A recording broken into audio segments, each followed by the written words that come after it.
V കുഞ്ഞീഷൻ തന്നെ അത് പറഞ്ഞിട്ടുണ്ടല്ലോ, എനിക്ക് നേരെ നടപടി ഉണ്ടാവുമെന്ന്. അത് അദ്ദേഹം തന്നെ പറഞ്ഞിട്ടുണ്ട്. പാർട്ടിക്ക് ഒരിക്കലും അംഗീകരിക്കാൻ കഴിയാത്തതാണ് അദ്ദേഹത്തിൻ്റെ കഴിഞ്ഞ ദിവസത്തെ പരസ്യ അഭിപ്രായ പ്രകടനം. പാർട്ടിയുടെ ഒരു പ്രവർത്തകനും ധനാപഹരണം നടത്തിയിട്ടില്ല. അത് 2 കമ്മീഷനുകൾ അന്വേഷിച്ച് കണ്ടെത്തിയ കാര്യമാണ്. അപ്പോൾ അതിൽ നിന്ന് വ്യത്യസ്തമായി കുഞ്ഞികൃഷ്ണൻ പാർട്ടിയെ തകർത്തുകൊണ്ട് തിരുത്തുക എന്ന നിലപാട് സ്വീകരിച്ചിട്ടാണ് പരസ്യ അഭിപ്രായ പ്രകടനം നടത്തിയത്.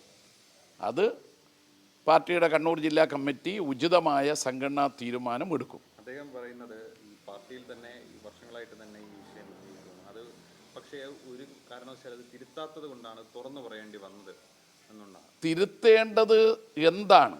ധനാപഹരണം നടത്തി എന്ന് അദ്ദേഹം പറയുമ്പോൾ ധനാപഹരണം നടത്തിയിട്ടില്ല. തിരുത്തേണ്ടത് എന്താണ്? അതിൽ ഞങ്ങൾ കണ്ടെത്തിയിട്ടുള്ള കാര്യം, പാർട്ടി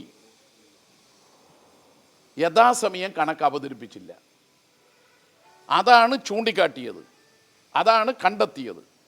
അതിൻ്റെ മേലെയുള്ള ചില അച്ചടക്ക നടപടികൾ കൈക്കൊള്ളുകയും ചെയ്തു. അതുകൊണ്ട് തിരുത്തേണ്ടതാണെങ്കിൽ തിരുത്തിയിട്ടുണ്ട്.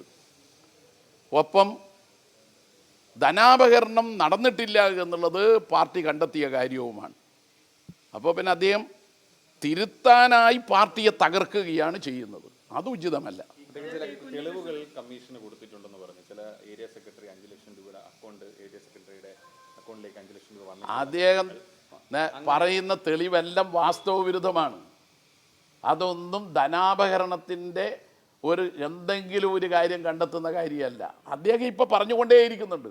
അദ്ദേഹം എല്ലാ മാധ്യമങ്ങളുമായി അഭിമുഖം നടത്തിക്കൊണ്ടിരിക്കുന്നുണ്ട്. അദ്ദേഹം കൂടി ഉള്ള ജില്ലാ കമ്മിറ്റി അല്ലേ ഈ തീരുമാനമെടുത്തത്? മാത്രമല്ല, അദ്ദേഹം കൂടിയുള്ള ജില്ലാ കമ്മിറ്റിയിൽ ഈ തീരുമാനം എടുക്കുന്ന സമയത്ത് അദ്ദേഹം എന്ത് നിലപാട് സ്വീകരിച്ചു? പിന്നെന്താ അദ്ദേഹത്തിന് അത് ബോധ്യപ്പെടാത്തത് എന്താണ്? അദ്ദേഹത്തിന് അത് ബോധ്യപ്പെടാത്തത് എന്തുകൊണ്ടാണ്? അദ്ദേഹം ശത്രുവിൻ്റെ കോടാലി കൈയായി മാറി.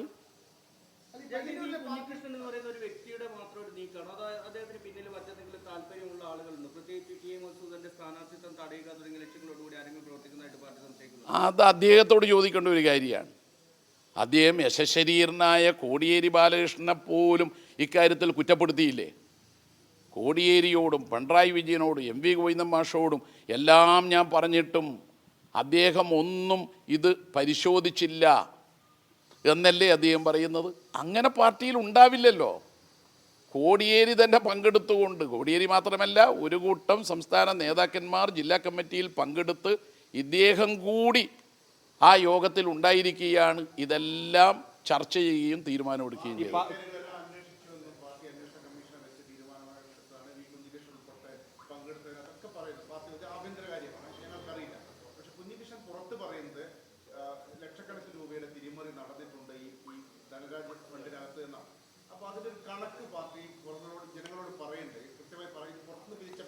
അതെല്ലാം പറയുന്നതിന് ഒരു തെറ്റുമില്ല. അതെല്ലാം വേണമെങ്കിൽ പറയും. പക്ഷേ അങ്ങനെയൊരു ധനാപഹരണം നടക്കണ്ടേ? അല്ല, ധനാപഹരണം നടക്കണ്ടേ? അല്ല, എന്താ തർക്കം? സ്വാഭാവികമായിട്ട് അല്ല, ഇതിലെ പ്രശ്നം എന്താ? അദ്ദേഹം ഇക്കാലം അത്രയും പാർട്ടി കമ്മിറ്റിയിൽ നിന്ന് പാർട്ടിയുടെ ഒരു പൊതുനയത്തിന് വ്യത്യസ്തമായി പാർട്ടിയെ തകർക്കുക എന്നുള്ള ഉദ്ദേശത്തോടു കൂടി പോയാൽ എങ്ങനെയാ? അദ്ദേഹം ജില്ലാ കമ്മിറ്റിയിൽ വന്നത് ഇതിന് ശേഷമല്ലേ? അദ്ദേഹം ജില്ലാ കമ്മിറ്റിയിൽ വന്നില്ലേ?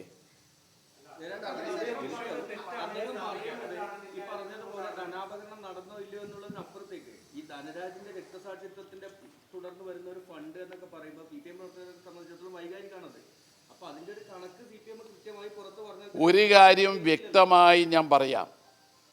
രക്തസാക്ഷി ഫണ്ട് പിരിച്ച് ഒരു നയാ പൈസ ദുർവിനിയോഗം ചെയ്തിട്ടില്ല.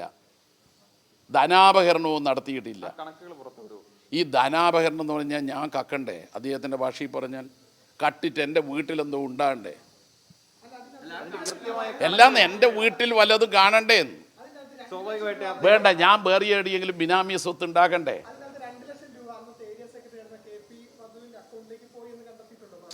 ഇതെല്ലാം നിങ്ങൾ ഓരോന്നോരോന്ന് അദ്ദേഹം പറയുന്നതിൽ നിന്ന് പറയല്ലേ. അദ്ദേഹത്തിൻ്റെതാണ് ആ അഭിപ്രായം. കണ്ടെത്തിയത് ധനാപകരണമേ ഇല്ല. ധനാപഹരണമേ നടത്തിയിട്ടില്ല. അതായത് അദ്ദേഹം ഉന്നയിക്കുന്ന ഒരു വിഷയത്തിലും ഒരു ക്രമക്കേടുമില്ല. ഏരിയ കമ്മിറ്റിയിൽ ഉണ്ടായിരുന്ന സമയത്താണല്ലോ കുഞ്ഞകൃഷ്ണൻ ആരോപണം ഉന്നയിക്കുന്നത്. അപ്പോൾ തെറ്റായ ആരോപണം ഉന്നയിച്ച ആളെ പിന്നെ എങ്ങനെയാണ് CPM ജില്ലാ കമ്മിറ്റിയിലേക്ക് കൊണ്ടുവരുന്നത്? അത് സംബന്ധിച്ച് പാർട്ടി പൂർണ്ണമായി അന്വേഷിച്ച് ഒരു നിലപാട് സ്വീകരിച്ച് പറഞ്ഞതിന് ശേഷം ഇദ്ദേഹത്തിനും കൂടി ബോധ്യപ്പെട്ടതിൻ്റെ അടിസ്ഥാനത്തിലാണ് അദ്ദേഹം ജില്ലാ കമ്മിറ്റിയിൽ വരുന്നത്. അല്ലെങ്കിൽ അദ്ദേഹം ജില്ലാ കമ്മിറ്റിയിൽ ഉണ്ടാവില്ലല്ലോ. അല്ല, ഒരു കാര്യം ചെയ്താൽ പോരെ, അദ്ദേഹം വരാതിരുന്നാൽ പോരെ? അത് തിരക്കേടില്ല. അദ്ദേഹം തെറ്റായ കാര്യം ഇപ്പോൾ പരസ്യമായി പറയുന്നു. അദ്ദേഹം പാർട്ടിയെ തിരുത്താനെന്ന് പറഞ്ഞ് പാർട്ടിയെ തകർക്കാൻ നോക്കുന്നു, ശത്രുക്കളുടെ കോടാലിക്കൈയായി പ്രവർത്തിക്കുന്നു. ഇതാണ് അവിടെ സംഭവിച്ചത്. ഒരു കാര്യം പറയാം, പയ്യന്നൂരിലെ പാർട്ടി എന്ന് പറയുന്നത് ഒരിക്കലും തെറ്റായ വഴിയിൽ പോകുന്ന പാർട്ടിയല്ല. മാത്രമല്ല, പയ്യന്നൂരിലെ കരിവള്ളൂരടക്കമുള്ള നിരവധി സമര പാരമ്പര്യമുള്ള ഒരു സ്ഥലത്തെ പാർട്ടിയുടെ അണികളും പ്രവർത്തകരും നിതാന്തമായി ജാഗ്രത പുലർത്തും.